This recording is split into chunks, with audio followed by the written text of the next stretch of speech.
Today we're going to get in tune with Intune. I never said it was a good title, it's a catchy title. It got you here at least. My name is Bryce Carlson. I'm at Jamf. And I'm Shonda Hodge with Microsoft. So what we're going to cover today is first, what is Intune? What is device compliance? What is the conditional access that people want so much from that? What the end user experience looks like so you can better understand that, and what the Intune and Jamf integration entails, the back end, the logs so you can understand that, and everything that goes along with it. Setting up a compliance policy so you know what it means when you're making that policy and how it's affecting the end user and the device. The registration workflow, so you see what happens on the back end and what happens that the user sees so you can better understand that.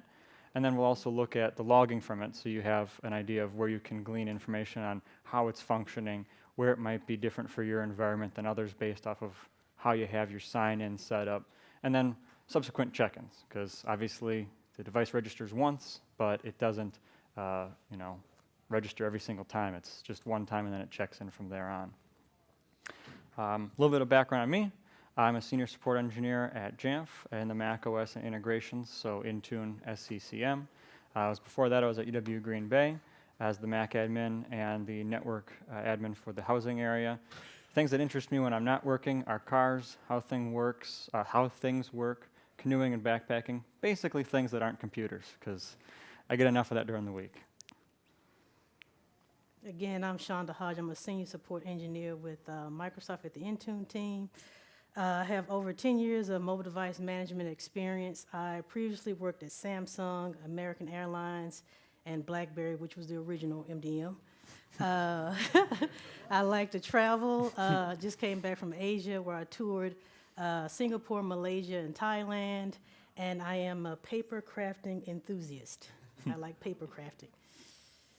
So real quick here, just so we can get an idea of what is relevant to all of you as we go through, but quick show of hands, how many people are using Intune as an MDM? Okay. How many are using Jamf Pro as the MDM? Okay. Any other MDMs than those two? Okay. And how many of you are using Azure and conditional access right now? Okay. Good. I mean, no, not good, but good for this presentation. You're in the right room. People that need to roll it out this year yet, okay? Next year or somewhere after that, so it's on your horizon still. You're just getting some information, okay?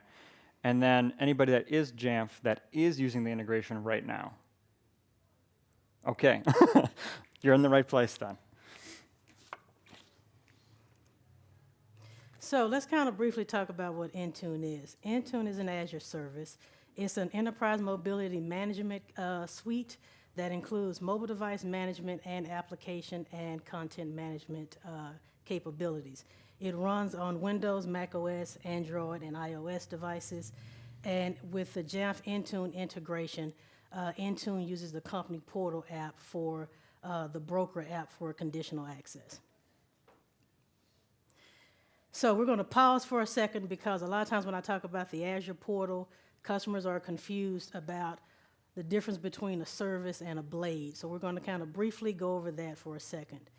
So here is a screenshot of the Azure portal when you log in. Typically on the far left-hand side in black, you'll see a list of items. All of those items are called services. Right? On the white part are called blades. So if I fast forward to this slide, so within the blade, you can have subsequent blades, right? So if you're talking to an engineer at Microsoft and they say, okay, can you go to your Intune blade and go to your device compliance blade, that's what they're speaking about. So just remember on the far left-hand side, you have services. And then on the white area, you have blades that can actually expand into other blades. And one thing on that, I forgot to put it in there. It's just like the Xbox 360 used to have blades way back in the day. So a feature never dies, or the name never dies. Okay, so for those who aren't familiar with Intune, let's take a brief look at how Intune enrolls the device so you can see the difference with when we come to the registration part in Jamf. So basically, the user will open the company portal app. It'll ask you to continue to enroll. This isn't all of the slides. We just kind of condensed it for the sake of the presentation. But they'll still sign into the company portal app, and you'll see some of this is going to be similar in the JAMF registration. They're prompted to enroll. If you get this when you're trying to register JAMF, wrong. You don't want to see this. And then it'll say what comes next. You just click on through that. And then you get the management profile, same as you do in JAMF. And then the device is enrolled into Intune. Now with Intune, you can still push out profiles. We have several different ones here. We're going to go through these again. So basically, you're going to go to the Intune blade, and you're going to go to the device configuration blade, and then the profiles blade. You're going to create a new profile. You'll give your profile a name, a description. You select Mac OS, and then these are the list of profile types. So again, we have features that you can actually configure. We also have device restrictions that you can configure, along with Wi-Fi VPN profiles and, of course, SCEP certificates. So what is device compliance? Intune's device compliance protects org data by requiring users and devices to meet some type of requirements, right? The compliance is just a policy within Intune's service. A compliance policy, which we'll see later on in the session, is just a defined set of rules and settings that users and devices must meet in order to be compliant, right? So Jamf Pro sends inventory attributes to Intune. Some of those attributes are used for compliance. So what happens? So Intune evaluates the compliance. A compliance report is generated anytime new information is discovered regarding those compliance settings when the device checks in. So what do I mean by org data? Org data is your O365 apps, your OneDrive, your Outlook, your Teams. All of that's considered org data. SharePoint as well.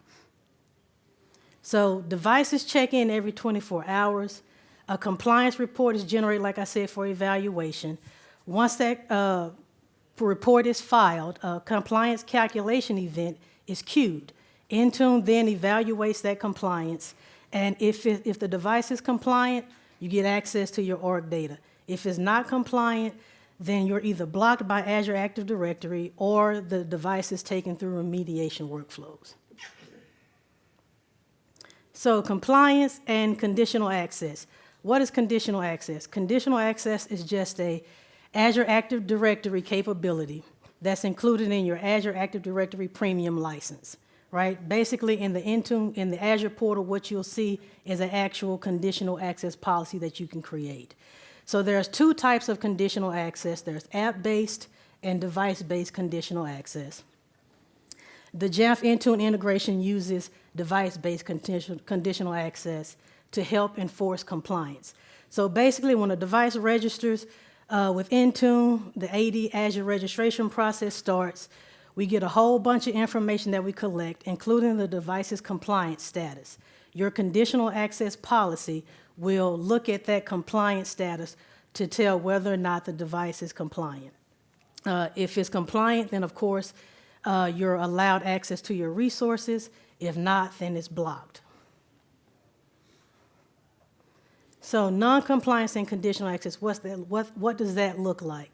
So basically, when I said before, Jamf sends inventory attributes over to Intune, and some of those attributes are used for compliance. You see some of those listed.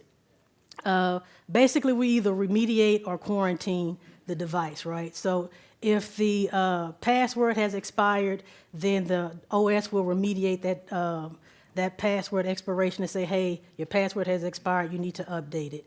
If you have a passcode that's not complex enough, again, the OS will do the same thing with that. So that's just the list of some of the remediations and the quarantine attributes that we use for compliance.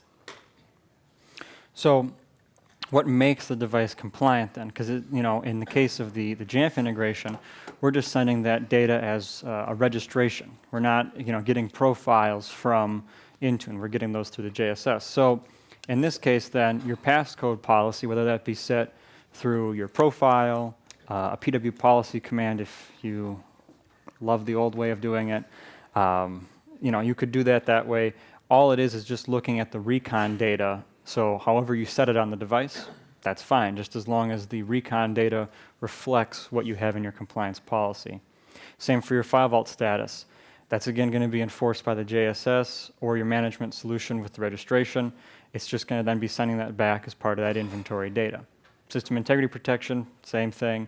Mac OS version and build, yeah, the JSS has that for scoping for other things. It should. If it doesn't, then you got a different problem. But that and gatekeeper status and firewall, all that will just be sent from your inventory along.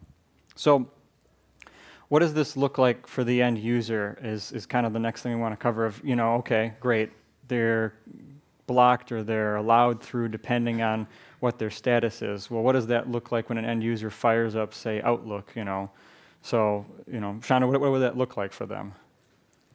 So here I have a user who is previously registered. They've accessed Outlook prior to, but I updated my compliance policy and I'm requiring them to have a special character in their passcode. So basically what they'll do, they try to launch Outlook, they get the Azure prompt to enter their password here. Then they get this message, oops, you can't get to this yet. Why? Because they're not compliant, right? So we go to Device Management Portal, which is basically the web-based version of the company portal app. So it's just portal.manage.microsoft.com is where we're going, and you'll see that here. So this is what it looks like. So in the upper right-hand side, you see the little flag, and you see that the MacBook is not in compliance. So you click on that, and then you get this other notification that you can't access company resources. You expand that out, and you see that I'm not compliant, or this user isn't compliant because the password does not contain complex characters. So basically what the end user would have to do is update their password to include a complex character. They'll come back in and check status. Once that new compliance report is generated and filed, and the next time the device checks in to get the updated status for that event, then the device will be compliant and you can actually access Outlook.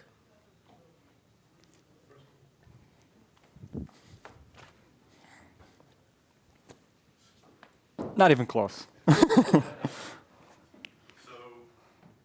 user's got a bad password. Mm-hmm.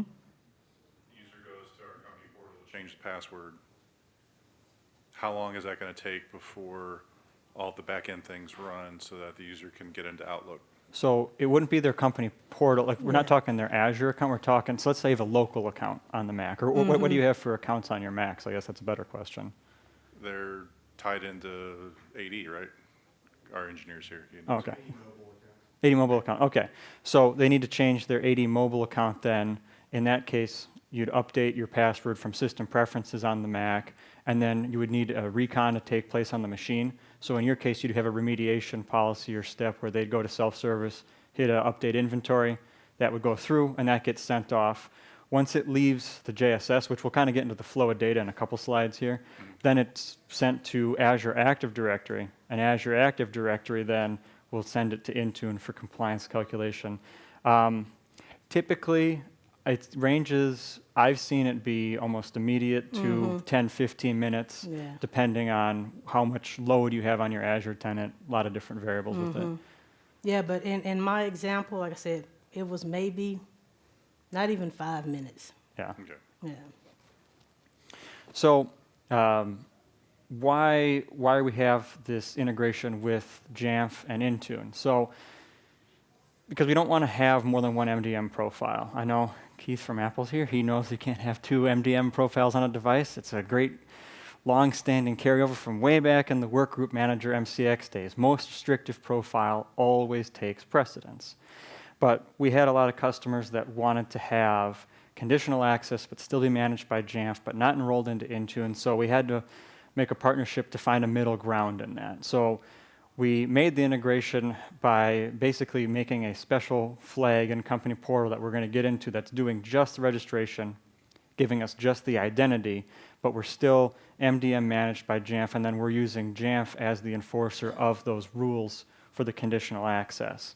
And really, it kind of gives you a little bit of the best of both worlds then, so you can still have conditional access, but have them in a different MDM provider then, so you can have more of the customizability of policies, scripts, etc. So what do you need to set this up?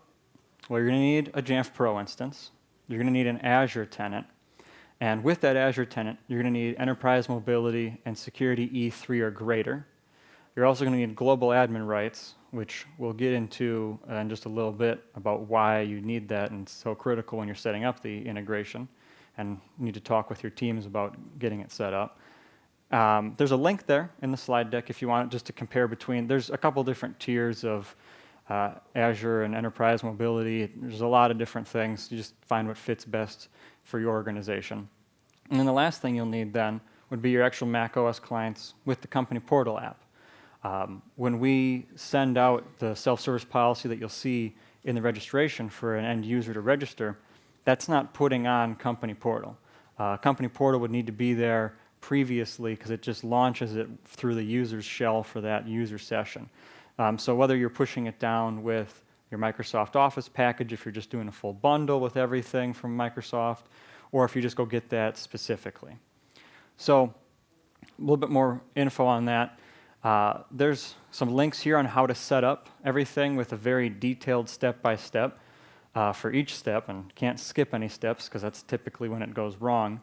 Get a lot. That's where we get the bulk of our cases because we're both in support on that. Just quick show of hands because we didn't know if you guys would want to see this process from setup from start to finish. It's about 5 to 10 minutes. Hands up if you want to see it. We budgeted time at the end of it. We'll just run through it. Okay, cool. I'll do it live. Bill Smith isn't here to sacrifice rubber chicken for me for the demo, but we'll give it a try. And then the last thing you would need would be the company portal app, like I was talking about. You could get that from Paul Bowden's distribution, macadmins.software, or right in the KBase article for the setup, too. So multiple places to get the most recent version of that then. So what order do you want to do all that in? Because there's a lot of steps there. There's no right or wrong way, but a lot of it depends on one thing being done before the next. So typically I say create your compliance policy and rules and communicate with your Azure team first. Show of hands here, who is their Azure global admin and in their own organization? You're a one-person band, you do everything. Yeah, okay. And then who has an actual Azure admin that's separate, like a DBA you'd contact? Okay, yeah. So it'd be best to start that conversation with them, find out what's the policy going to be, what requirements do I need to be meeting, so you could have your Macs ready to go when you're ready to roll that out. You know what your rules are going to be. Plus, you can start the conversation of, I'm going to need someone with global admin rights when we get a couple steps down here, which you'll see in the slides later why that is. Because if you do it with not a global admin, just your Azure account, you're going to have a bad time. So then the next thing would be package and deploy company portal app. However you get it there, if you put it out through a policy in your JSS, if you put it out through ARD, if you walk to each Mac with a flash drive, or if you're really masochistic, you walk to each Mac and type in the URL. Doesn't matter, just as long as you get it there before you run through the self-service policy and testing. Then you'd go and make your Azure AD application within your Jamf Pro integration. You'd create your JSS policy, which that policy is literally just to kick off that user shell session to start company portal. And then please test it. I've had a couple people that they push it live and it doesn't go great because it turns out the users never had Azure accounts. So just a couple things to test. So let's look at what a compliance policy looks like in the Azure portal. So again, you're going to go to the Intune service and then the Intune blade. You're going to create a new policy. This is what it looks like, right? So you give it a name and a description, select the Mac OS platform. Everything that you're going to configure is under settings. And here you see a list of options that you can actually configure. Of course, you got your required system integrity protection. You have your Min and Max OS versions. But what a lot of customers configure on this policy is the actual system security settings. All right, so here you would configure whether or not you want to have a simple password, the password length, type, expiration dates, and all that kind of stuff. And most importantly, if you want to require encryption or not on the device. And I'll give you a look at what that looks like when it's not compliant in the company portal once we get later on into the slides. I did not put a screenshot of the conditional access policy in here, but just to kind of go over that briefly, your conditional access policy, that blade is going to show up in the Intune portal, under the Intune blade, I should say, and you'll also see it in the Azure Active Directory blade. A lot of times customers get confused because they think Intune has its own conditional access. It does not. We just light up the conditional access blade for Azure Active Directory in Intune just to make it simple for our customers. So what does a registration look like then if you're using the Jamf Pro integration? And what's the flow of data? So we have our iMac G4, the single greatest Mac ever that I saw actually today in the SALT presentation, so good. We need to bring that model back. It's file vaulted, so that's good, which I don't think the iMac G4 could even be file vaulted. Legacy file vault. There we go. Okay, so we got a file vaulted. Rich says it's true, it's true. So we've got our iMac G4. We know it's managed by Jamf Pro. We've got file vault. We got a password policy. Good, great. Well, we want to get that user into their Outlook email. So we'll start the registration process then. We'll fire up the company portal app, which we'll see a video of in just a little bit here. They'll run through, they'll sign in. They get their Azure identity. They get the identity certificate to the device and the user's login keychain like you'll see. We get the data then back to the JSS, and the JSS posts it up to Azure AD using the Microsoft Graph API. Graph API on Azure informs Intune of it. Compliance calculation takes place. It's evaluated. If they're good, great. They can get to their data. If not, it'll block it, explain why. You can see in a number of different places, whether it be company portal, the online company portal, an Azure blade that I'll be referring to in just a little bit, why that was that it didn't succeed and what you need to remediate on that device.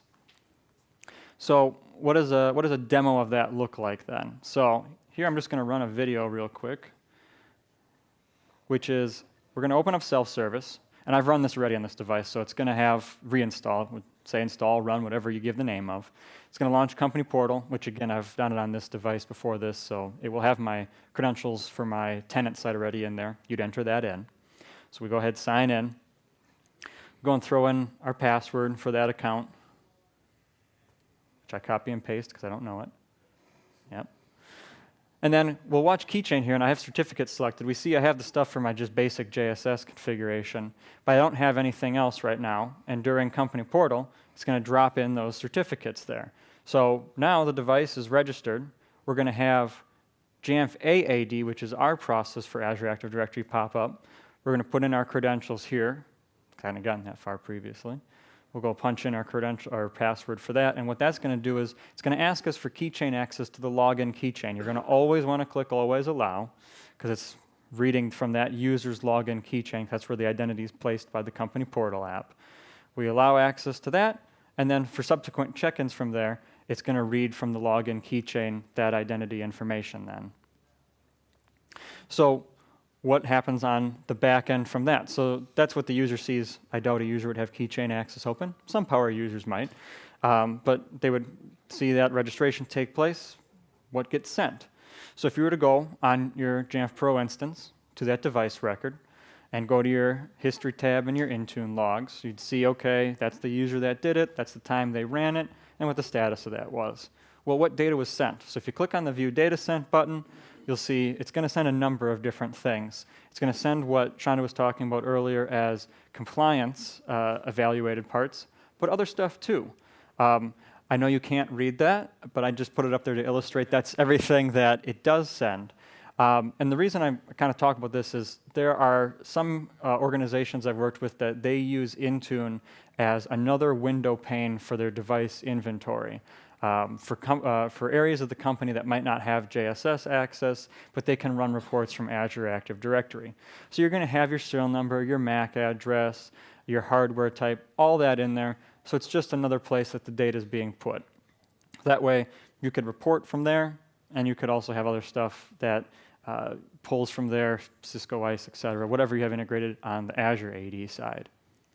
So what's happening when you click on that button? Well, it's opening Company Portal with a special flag, the registration flag. And that's different than just opening the Company Portal itself, because if you open Company Portal itself, like Shonda was talking about earlier, that's going to try and run the actual MDM enrollment, not just the registration only, which, again, only one MDM profile.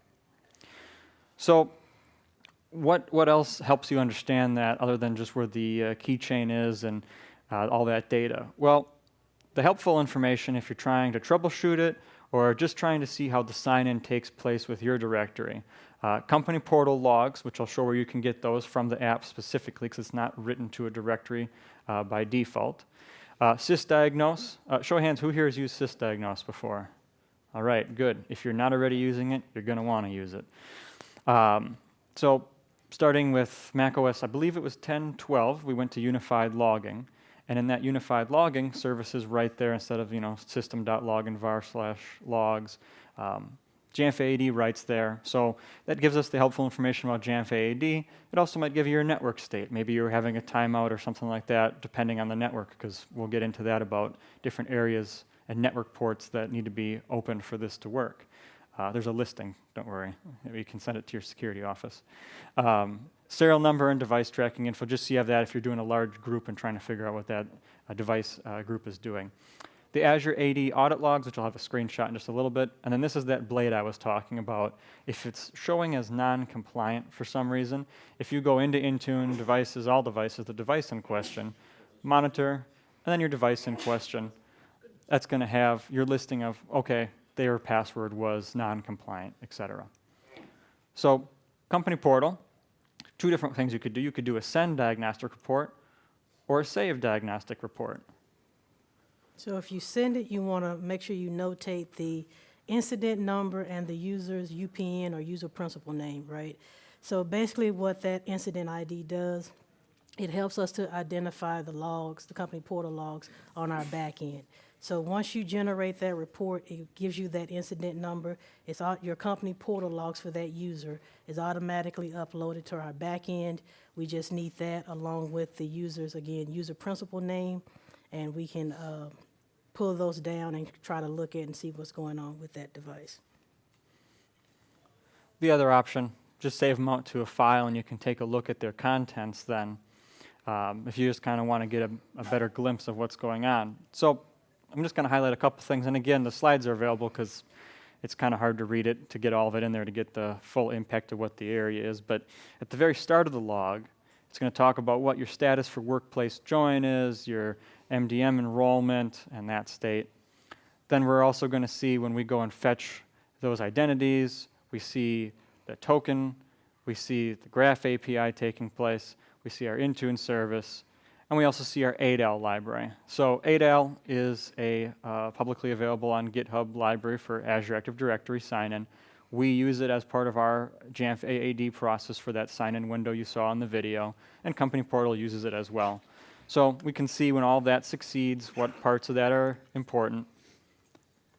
And then we also see our device ID, which when the JSS receives the information from the client, that ID is then used when we post up to the Graph API so we can match it up with an existing device in inventory. So this is a device that has successfully been registered in Jamf and Intune, and it also shows the device not being compliant. So one thing that we typically look for when we get cases regarding the integration is we look to see if the device is properly registered. How you know if it's properly registered, you're going to see the partner name there as Jamf, the management agent is Jamf client. You should see the compliant state, and if it's actually compliant, you should see some of those inventory attributes that we actually push down, that Jamf pushes us down to us for compliance, right? In this example, my device is not compliant. Why? Because it's not encrypted. So that kind of gives you, if you want to look for yourself to see if it's actually registered, you can always open up the company portal. I usually use Notepad++. Sorry, I'm using the Windows machine. You can use whatever text editor you want to, but you can pull that up, and the first thing you want to search for is partner name, see if it's Jamf. Some other things that I've seen in here, if the device was enrolled in a different MDM, it'll log that in there as well. Or if you try to actually enroll it into Intune, it'll log it in here as well. So that's just some of the stuff that you need to kind of be aware of. So for the sysdiagnose itself, if you want to generate it, that command will just dump it out to your desktop. Just file path we're giving it is just your user desktop. And that will generate a full archive with everything in it. And then at the root of that folder, when you unzip it, there'll be a system log archive. You can open that up. You can filter by process, time, error type, etc. A lot of different things. But let's just take a look. If we filter for the process of Jamf AAD, what's the important part we're seeing? Well, we're seeing we get our 200, we get our success from login. Great, because we know that succeeded in that test. And we also see us getting that keychain prompt and committing the access there. We also see Jamf AAD getting the ID acquired and then sending that up as part of the inventory when the Jamf binary does that. Next recon and inventory send upon enrollment. The other thing to look at that I talked about was the audit logs. So if we go back to the Azure portal, and we look in the Azure portal, and this is just a test instance with literally 1 or 2 devices at most. But here we can see, so back in June when I had done some testing, I have my test MacBook Pro there. I can see adding the device, success. And if you click on those and expand them out, you can also see what pieces of information are being updated. If it's just a Delta update, like Shonda was saying, if it receives any new information on the device, say the encryption status changes, someone decides they don't want to do file vault anymore, you would see that piece of information would come in for that device. It would be here in your log then. So the setup, which since everybody kind of wants to see that, we'll demo it at the very end when we get, after we're done with questions, I'll exit the slide deck and we'll go do that. But just a quick thing of what you want to look for in here if you're not the one configuring it because you don't have access, or if you need to ask your Azure admin, say, hey, is this there? Is it showing up right? Just to make sure. So if we go into our Azure Active Directory and we go to all of our enterprise applications, we'll see 2 of them listed. The first one there is the one that we create as part of the directions that we'll go over. And the second one is made during one step of the directions. And that is when you go to your conditional access page on your Jamf Pro instance, and you open the administrator consent URL. It's going to pop up, and you need to use a global Azure admin account to do that, and it would then make that connector. And the reason you need the global Azure admin for that is because of the consent experience. And what does the consent experience mean on Azure, Shonda? So for us, what you're actually doing is when you actually click on that URL, it's going to bring up your Azure AD credentials, right? So basically it's saying I authorize this connector to actually communicate with Azure so that users can register their Mac devices. If a global admin does not sign that consent, then that Mac OS connector doesn't get created and your devices will fail registration. So if that's the case, the first thing that we typically tell customers to do, look in your Azure portal on the enterprise applications. Do you have 2 applications there, one being the one that you created and the other one being the Mac OS connector? If not, then I ask them, hey, did the person who signed it have global admin rights? Typically I say, oh yeah. I say, okay, well, have them do it again, right? And once they do it again with the correct permissions, this time that connector will show up. And that's just one of those things of, I used to be a Mac admin. The Active Directory admin and I didn't always have the best conversation because I was asking for stuff that they didn't want to put out there necessarily. Or it's just sometimes those teams are disjointed, and you just need to, a tip is just get that conversation started early. That way everybody's at the table when you're making the connection and setting everything up. That way you just get it done one time, and it's a lot smoother for everybody then. Oh, yeah, that one's yours. So another issue that a lot of times customers misconfigure when it comes to the integration is in the application that they create, you have to have a single app permission. You can see it up here, send device attributes to Microsoft Intune. You should only have that one single attribute.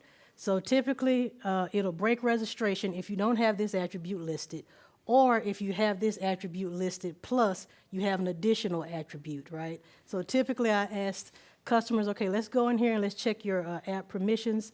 If you have more than one or the wrong one, you'll need to add the correct one, and then you'll need to go ahead and grant admin consent again.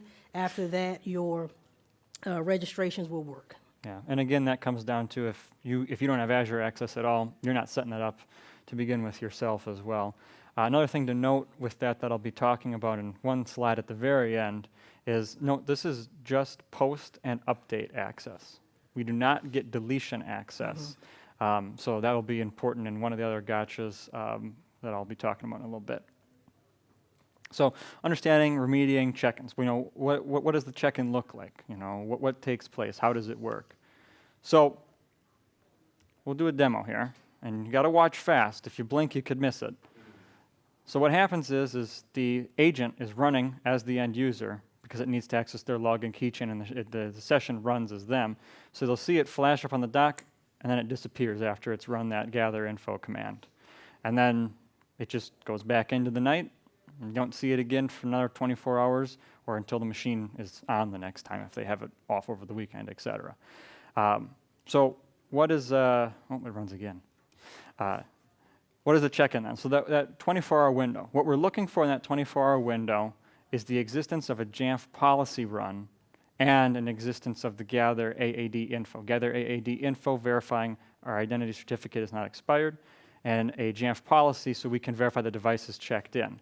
Now, I have Jamf Recon up there as well. It's not looking necessarily for Jamf Recon because we don't need that for knowing that it had a check-in. You could have recon happen weekly. However, if you have a recon every day taking place, that would also qualify you as your Jamf policy then if it's running as a policy. So those two would get you the status of we know you're active, we know we can vouch for your status. Because if it's not current data, if it's not new, we can't vouch to Azure Active Directory that this status is known good, we know that they're encrypted, et cetera. That data needs to be up to date. The Jamf AAD agent, starting at login, just like any other launch agent that takes, its session begins when you log in, and it's looking also at the network state change of when you log in. You got network, you're ready to roll, good. Goes ahead, runs that on 10:13 and up. Previously it was during business hours set that it would take place and run that. So if you wanted to see, you know, okay, what's the agent on my machine doing right now? If you go into terminal and run launch CTL list, pipe grep for Jamf, so we're just looking at the Jamf stuff, we can see here's the regular agent that's existing there, and we also see the Jamf AAD agent right now just asleep, not doing anything, 'cause it's not running right now. So things that you may miss on that, stuff that, you know, just might get missed in communication, stuff that's important to have as information when you're setting it up. Network ports, again, all these are in the slides. 4 links there for the network ports used by Jamf Pro, the bandwidth used by Intune for different services of it, the US government endpoints, because they're different than the regular endpoints, and then really the TLDR of it is you need login.microsoftonline.com and you need portal.manage.microsoft.com. There are more. I wouldn't say thousands, but There's a lot. there's a lot. And it's on that, it's all on that page, so send it to your network admin and say, this is what we need open, 443, so it communicates. Good. And another thing, there's a blog post that Shonda and I put together with help from some people from my team as well, from just different scenarios we've seen, because every environment could be different. You could be purely cloud Azure. You could be hybrid Azure, which if you have a hybrid on-prem and cloud Azure, that introduces a whole new thing of what you need to have set for the network, because maybe you'll talk to your on-prem, maybe you'll talk to cloud. So there's just a couple different things to keep in mind with that. So the one thing, one last thing, just like Apple, that I want to talk about in reference to, I was talking about the deletion permission. So if we look at device cleanup rules, we see, okay, we could purge devices that are more than 90 days old, which if we're using it for compliance, yeah, that makes sense because they're not compliant anymore. They wouldn't have been for a long time because they hadn't checked in. However, like I said, some customers do use it for inventory. I had one specifically that they use it for another inventory pane. They don't really care about conditional because it's not online all that often. They're in remote locations, but they wanted the data there. And all of a sudden, stuff started getting removed, and they couldn't figure out why because they weren't the Azure admin. They hadn't set that. It's just one thing to keep in mind and communicate with your Azure admin. Do you have that in place? So just so you're aware of all the variables as you go through it. Then, while we were working on it, the PCs started disappearing too, so then they cared. So any questions over anything we've gone over? Otherwise, we'll get into our demo of setting it up if everybody's interested in that. Okay. Oh, Catchbox. Where is it?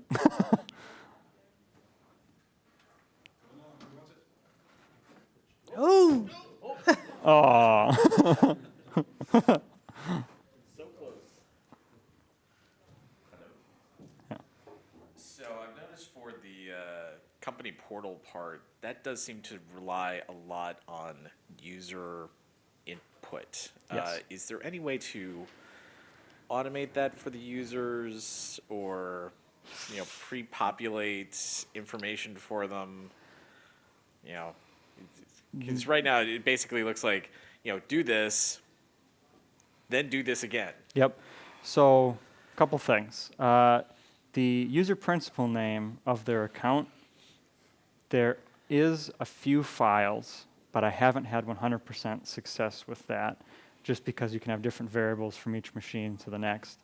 The second sign-in that we were getting there, that does fill in on 10.14 and up. So, Okay. but there's a lot of it that is still manual because it's one of those things of we need to, since it's device enforced, but it's one of those things of we want the user to be accountable to the device so we can vouch for its status kind of a thing. So it was designed with the idea of the user runs through it, kind of like, we want to automate DEP, but we want user-approved MDM to really legally be done by the user kind of a thing.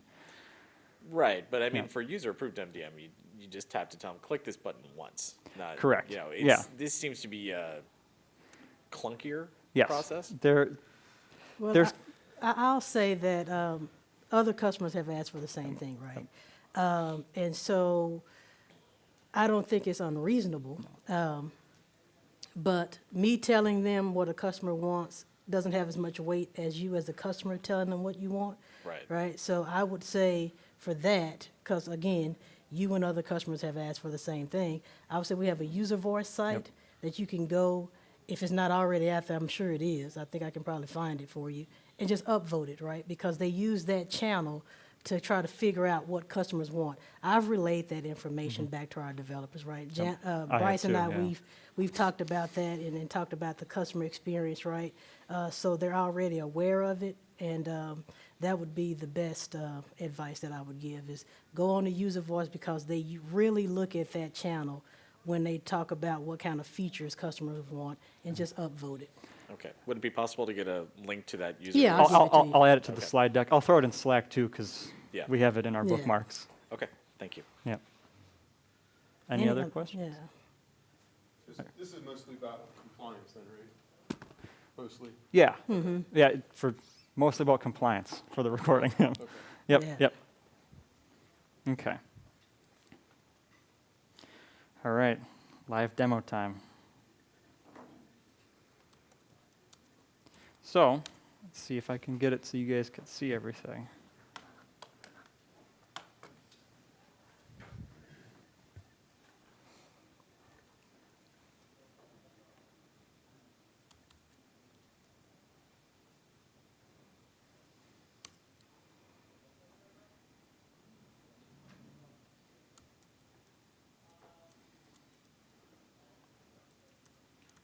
Nice and unusable. All right. So, can everybody see that? Nice big buttons? Good. we'll go to Azure Active Directory, and we'll go to our app registrations themselves. Before that, I have had one in here. I'm going to just remove that and make a fresh one here. Okay. So we'll go do a new registration, and we'll just call it, Jamf Pro registration. And we're going to have it be for everything in my Azure AD tenant. Run the registration. And here we can see we've got our client application ID. I'm going to copy that to clipboard. I'm just going to go open a text edit window and throw that in there. I'm going to run over here to our certificates and secrets. I'm going to scroll down, new client secret, description. We'll just go Jamf Pro conditional access, give whatever name you want. Expires in 1 year, 2 years, or never. Traditionally, I've been doing 2 years when I set it up. It's kind of down to what your organization wants for that, what the lifespan of your integration is going to be for that server. Maybe you'll set up a new integration on a bigger environment, or you'll be migrating at some point. Up to yours. So we'll go and make that. And then here we see our client secret. We're going to copy that to the clipboard. And note, it does warn you right here, you will not be able to retrieve it after you leave this blade. So copy and paste it somewhere. Otherwise, you're going to lose that, and you have to just start over again from the step we started with. So I've got all that. And then we'll go into our API permissions here. And so here, this is what we were seeing earlier. We're going to go in, and we're actually going to remove this permission. This is the default permission, which we don't want. That's not what we need for this integration. We'll go ahead, we'll remove. Successfully removed. Great. We'll go add permission. We'll go Intune, application permissions, and then we're going to say send device attributes, just that one. I'll click add. And then it will say, here you can see, not granted for Jamf. Now, I'm a global admin, which we're good, so we can go ahead. Oop, I don't want that blade. We'll go here. We'll say grant admin consent for Jamf. We'll hit yes. Turns green. We're good there. Great. So our next thing then would be to switch over to our Jamf Pro instance. We'll go to our settings. We'll go to our conditional access.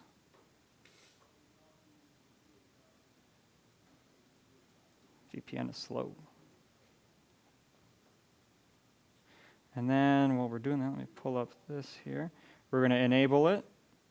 We're going to put our tenant name in there, which I have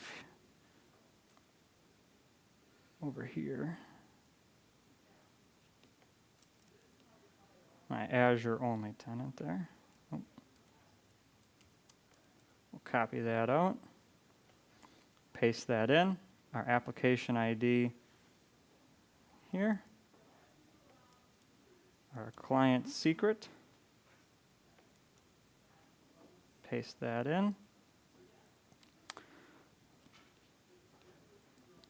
And then one other thing I need to change, because I've set it up previously, before I hit save on that, if I go into Intune, what was the last thing out of my clipboard? Oh, no, I need the application ID. So I take the application ID again. I'm now in my Intune tab here, and I'm going to go to my device compliance. I'm going to scroll all the way down here to Partner Device Management. This is my old application ID from my last test that was online. I'm going to go and edit that and paste in my new application ID. I'm going to hit save. And it's not going to have a connection yet because I haven't saved it here. But everything is set here for that. We'll go ahead and save. Great. And then the other thing I'm going to do then, now that I have that, I'm going to edit. I'm going to open the administrator consent URL. And here it's already pre-filled it because I was on Azure and Firefox to begin with my global admin. I'll open my global admin up.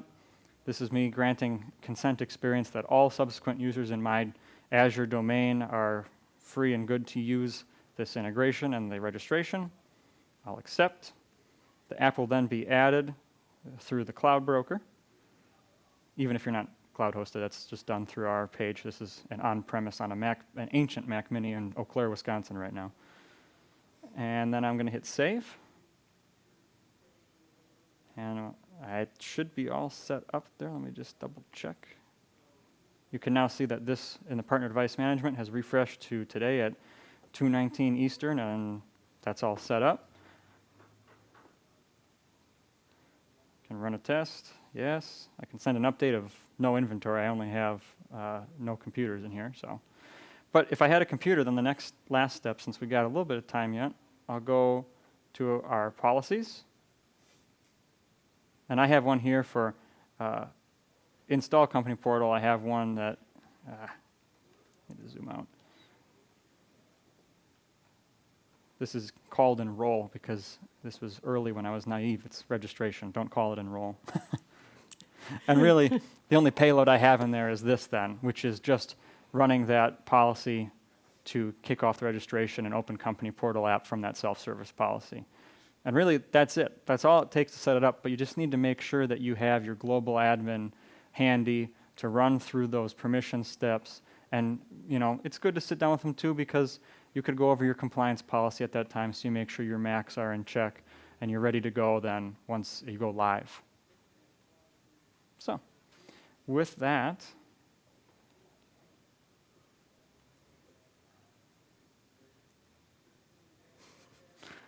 any last questions? Food coma has fully set in now? All right.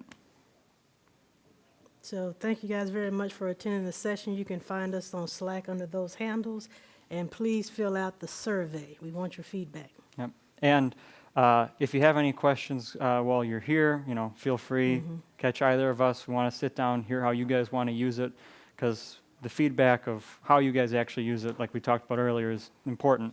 And I'll throw up that community voice one for the company portal side of it, and of course, Jamf Nation for any feature requests you have there. Or hit us up too. Thanks, everybody. Thank you.